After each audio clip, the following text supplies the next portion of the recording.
Hare Krishna everyone, this is the day 9 and हम राधा रानी की एक कथा का रसपान ना हर रोज कर रहे हैं। So once upon a time Krishna ने बहुत दिनों से हमारी श्यामा जी के दर्शन नहीं किए थे, तो अब ना वो व्याकुल हो रहे हैं दर्शन करने के लिए। आज तो कृष्णा ने ठान लिया है कि मुझे श्यामा जी के दर्शन करने ही है। तो अब ना वो बरसाना गए पूरा तैयार श्यार होके, एंड हमारी राधा रानी एज यूजुअल अपनी सखियों के साथ अपने महल में इंजॉय कर रही है। और इधर राधा रानी को भी मौका नहीं मिल पा रहा क्योंकि सखियां हमेशा उनके साथ रहती हैं। तो अब इधर राधा रानी भी परेशान है मिलने के लिए और उधर श्याम सुंदर भी परेशान। तो अब हमारे ठाकुर जी श्री जी के महल के नीचे आ गए और ऐसे उछल उछल के ट्राई कर रहे हैं कि उनको महल के भीतर कुछ दिख जाए, बट महल की दीवारें इतनी बड़ी बड़ी और हमारे लाला इतने नेक से कहाँ ही दिखेगा। बट ठाकुर जी हार नहीं मानते हैं कभी और बिना लीला किए तो कहाँ ही बाज आते हैं। अब ना वो पेड़ पर चढ़ गए और पेड़ पे चढ़ के ऐसे उछल उछल कर ट्राई कर रहे हैं कि उनको अंदर से कहीं श्यामा जी के दर्शन हो जाए। तो अब ना ठाकुर जी को आइडिया आया कि ना मैं मोर की आवाज निकालता हूँ तो श्यामा जी पहचान जाएंगे। मोर की आवाज निकाल रहे हैं का का जैसे मोर करता है ना। अब राधा और कृष्णा तो युगल जोड़ी सरकार है। राधा रानी समझ गई कि ये तो मोर नहीं है असली, ये तो हमारे श्याम सुंदर है, हमें मिलने के लिए बुला रहे हैं। उसके बाद हमारी राधा रानी छुपते छुपाते अपने महल से निकलती है और आवाज को फॉलो करते करते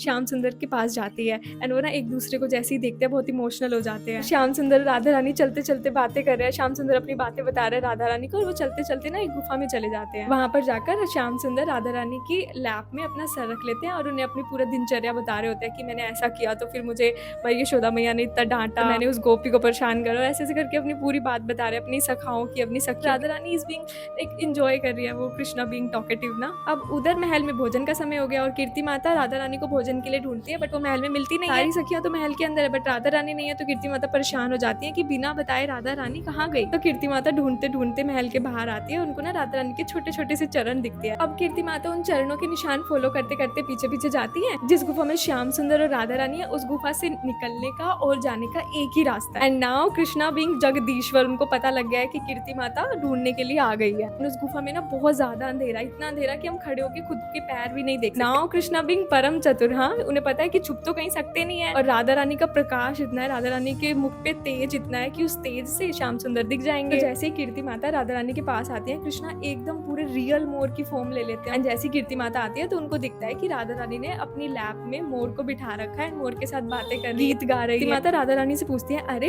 राधा रानी तुम यहाँ पर हो, हम तुम्हें कब से ढूंढ रहे हैं। राधा रानी कहती है, हाँ वो ना मुझे बाहर आने का मन करा था और ये मोर मुझे बहुत प्यारा लग रहा था तो मैं इसके पीछे पीछे यहाँ तक आ गई। माता ने कहा कि अच्छा चलो अब उठो और भोजन पालो, भवन चलते हैं। राधा रानी ने बड़े प्यार से उस मोर को गले लगाया, बहुत ज्यादा प्यार किया, फिर बड़े ही प्यार से हमारे कृष्ण को जो कि मोर का रूप लेके बैठे हुए नीचे बिठा दिया और फिर टाटा बाय बाय करके चले गए। जैसे कीर्ति माता और राधा रानी जाते हैं, कृष्णा बैक टू अपने रियल अवतार में आ जाते हैं। राधा रानी और कृष्ण ने इतनी प्यारी प्यारी लीलाएं करी है, वो अपने लिए थोड़ी करी है, हम भक्तों के लिए करी है। अगली कथा तो बाद में सुनाऊंगी, तब तक के लिए हरे कृष्णा।